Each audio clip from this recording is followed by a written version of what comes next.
So, excuse all the noise outside. They're plowing snow at this plant I'm at. But I want to start a series of videos. Yeah, I know, amongst all of the other different things I got on this channel. Uh, I'm about to start something new. I want to start a series of videos talking about stocks, the stock market, specifically how I go about the stock market. Um, when I first got started, um, I watched videos and read up on interviews from two people. Kevin O'Leary from Shark Tank, hate him or love him, the guy knows his he knows money. You know, you can say he's an ass, he'll say he's an ass, but at the end of the day, you have to admit one thing: the guy knows how to make money. Period. Um, the other person is Warren Buffett. I looked into some interviews from both of them, and I pretty much came up with something that's pretty simple. One of the tips I got from both of them was, if it doesn't pay dividends, I don't invest in it. And that's the philosophy I take in my stock market endeavors. My portfolio right now, it's not the largest portfolio in the world, but it's a portfolio nonetheless. So, like, I own 4.5 shares of Apple because Apple pays dividends. This, as you can see, is an Android phone. I'm recording this on an Android phone. This is a LG V60. This is a Samsung Galaxy A11. Okay, this is actually my first time filming a video for my channel on this phone. But I needed to use the other phone to be able to look at things on it. I don't purchase Apple products. I don't use Apple products. iTunes is kind of nice, even though I believe they got rid of that. But I know there's a lot of die-hard Apple,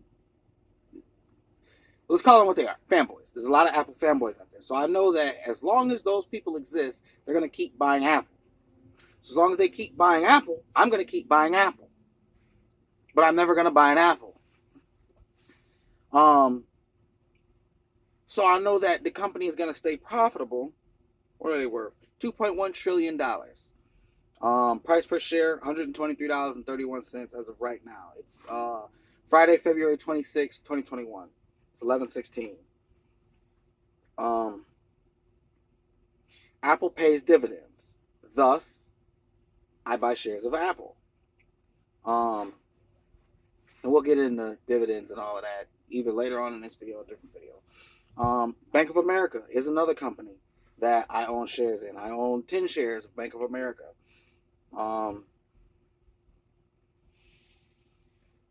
Like I said, if it doesn't pay dividends, I don't invest in it. The main reason being is because, let's say, let me pull up a company I don't own shares in. Here we go. World Wrestling Entertainment. Okay. Typically, when you look at a stock, if you're somebody who likes to day trade, as it goes up, as it goes down, it's like, oh my God, oh. Like with the GME thing, I took part in day trading then. And all of that. And it's fun for a little bit, but it's not for me. I don't want to have to sit and babysit my stock. It's like, okay, it's like playing double dutch. You got to know when to jump in, when to jump out. I don't want to do all that. I don't want to play double dutch. I just want to get up in the morning, open up my stock app, see the stock. Oh, price went up. That means I'm making money. It's going to cost me a little bit more to buy this next share, but it's going to, I'm still making money. And when the price goes down, I just look at it as I get to buy this share at a discount, because I'm not in it to turn around and sell it real fast. I'm in it to get dividends, long-term investment. So like when you see, and this is Cash App, so the way it looks on Cash App might be a little bit different than what you're used to. The little graph or whatever, you see World Wrestling Entertainment. Now, the graph here, I don't really pay no attention. There are some people, they live and die by that. Actually, a lot of people, I'm going to pull up the one on Robinhood. Because it'll look a little bit more like how you're used to seeing it if you were to watch, say, CNN or something like that. So let's pull up, let's go with 3M. So here's 3M's graph over the last 3 months. Now, again, because I don't day trade, when it goes up and down, I don't really care. So you see, the graph, every bit of red is where it goes down, every bit of green is where it goes up. Now, that's not the traditional style. The traditional style looks like this. But it's difficult to tell, like, the little minute changes. So that's why I keep it looking like this on Robinhood. I don't care about all that. I really, really don't. Oh, it just went down a little bit in front of my face. I don't care. All of that up, down, side to side, and whatever. Don't worry about that. Don't worry about that. Unless you're day trading, that's irrelevant. All you care about is how much does the company pay out in dividends. So we were talking about Apple. Apple pays out 20.5 cents per share. Okay? So, we just established that I own 4.5 shares of Apple. So, that's 82 cents a share per quarter. So what that means is every 3 months, my phone is going to go off early in the morning as I'm waking up for work. And it's going to say you got paid X amount of money from Apple. Sweet. And then I go and I check my brokerage app, and I'll see the money. It'll be added to my available funds that I can use. Bank of America, 18 cents per share. I own 10 shares of Bank of America. So 18 cents times 10, that's $1.80 every 3 months. Now I know what you're thinking. $1.80, 82 cents. This is what you're ripping and raving about? Here's the thing. Those dividends pay out every 3 months forever. And again, 9 times out of 10, that's going to go up. It may go down. It can go down. Like General Electric, they only pay 1 cent per share in dividends now. They actually used to pay out pretty good, but they're down to 1 cent for whatever reason. But the end goal isn't for me to get rich off of this. I've accepted the fact that short of me winning the lottery, which I don't play the lottery, so I can't win the lottery, short of me winning the lottery or something like that, I'm not going to get rich off stocks. But here's the thing. Monday through Thursday, when I wake up in the morning for work, when I'm getting ready, I'm in the bathroom, or when I get to work and I'm having my coffee in the morning, I pick a company and I throw $10 into it. As long as it pays dividends, I put $10 into it.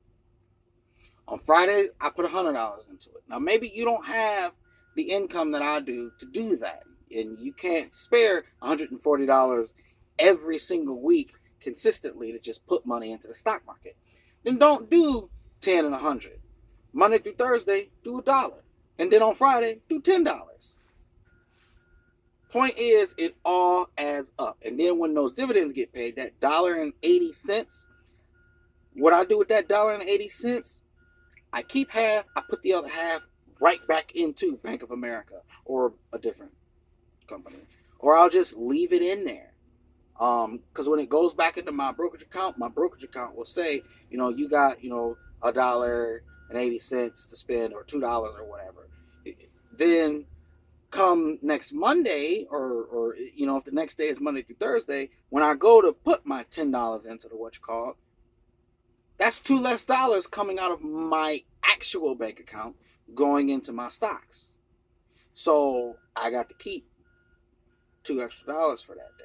And again, I know it does not sound like it's a lot of money, but you keep building, you keep building, you keep building. My daughter is 4 right now. Once she hits a certain age, I'm going to start teaching her about this.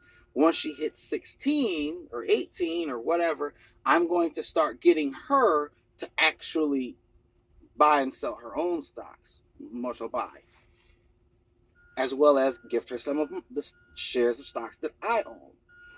The end goal is to have her get more of a head start by the time she's my age than I did. I'm 31 now. I feel like I got a late start on it. I'm not going to let her get a late start on this. Once I've reached a certain age, or I pass, or whatever, all of my shares of my stocks will get passed on to her. So all of the dividends she's making, or all of the dividends I'm making, will get added on to whatever dividends she's making. And I'm also going to make sure that me and her are teaching her kids. And then I'm going to make sure, okay, now when you have grandkids, my daughter, I want you to teach your grandkids, and so forth and so forth and so forth. So I'm not going to get rich off this. I've already accepted that. My daughter's not going to get rich off this. I've already accepted that fact. My grandchild will be able to probably start seeing a benefit from it, and so forth and so forth, until we get to a point where we have created generational wealth. But the key to generational wealth is it can't be built in a single generation. Remember that.